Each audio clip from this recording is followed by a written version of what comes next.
Canada has been doing so much to cut down on immigration with the frequent policy changes, especially targeted towards students. So is it still possible to get PR after your studies in Canada? In this video, we're going to be talking about the policy changes, how it affects students in Canada, those who are planning to come, and what you can do to improve your chances of getting permanent residence after your studies here in Canada. Hello beautiful people, welcome back to my channel. My name is Aine.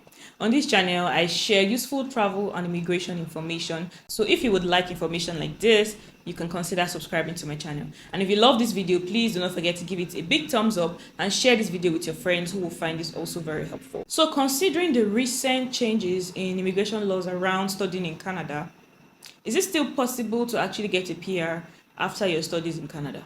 First, let's look into the policy changes that affect those who are planning to come, that is, new students who are planning to come into Canada. Earlier in the year, precisely in January, Macmillan announced that there will be a cap on the number of international students that will be allowed to come into Canada going forward. As a matter of fact, they reduced the percentage of students that will be allowed to come in by 35%. In order to achieve this goal, they have put in some new policies that sort of restricts and would limit the number of students who actually follow through with their study permit application. Number one is the increase in the financial requirements for students in Canada. Before now, the proof of fund requirements for one student was 10,000 Canadian dollars, but now it has been doubled to a whopping 20,000 Canadian dollars. I mean, that's crazy. The second thing they've done is to now request for provincial attestation letters before you can actually get a visa. So right now in Canada, when you get admission from any institution, they have to issue you a provincial attestation letter.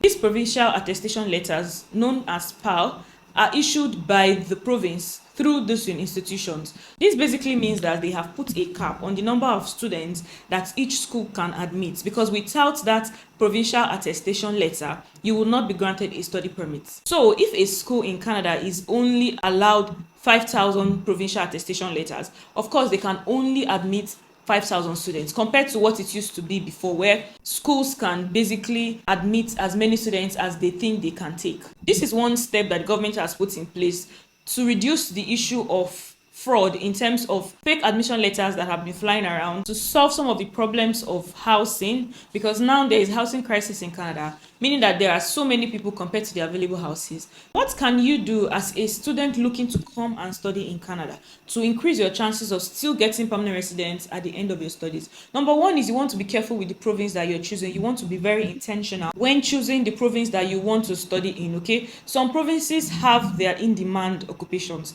They have their in-demand field. So it's important that when you are choosing a province, make sure that that province's in-demand field actually aligns with the course that you're studying. You also want to prioritize public schools, because public schools have a larger capacity, which means that they may be giving more attestation letters. So this technically means that if you apply to public schools, you have a better chance of securing an admission.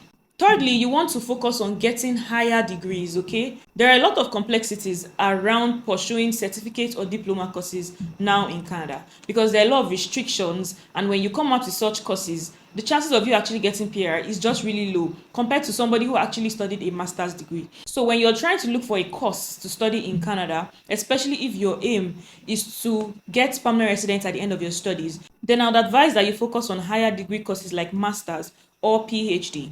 You also want to focus on programs that are in-demand fields. There is currently a list of in-demand fields in Canada.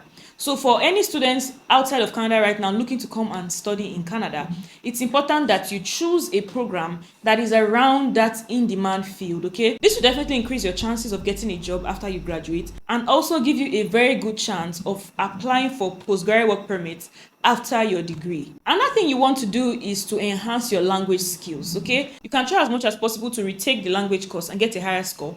And also you can learn French, because now they prioritize people who can speak both English and French. If you can speak both English and French, this would by a huge margin count in your favor. What big changes have been made that affect students who are already in Canada, probably already graduated or about to graduate? Number one is they have aligned postgraduate work permits to in-demand occupations. Before now in Canada, if you graduate from a 2-year program, you are entitled to a 3-year postgraduate work permit.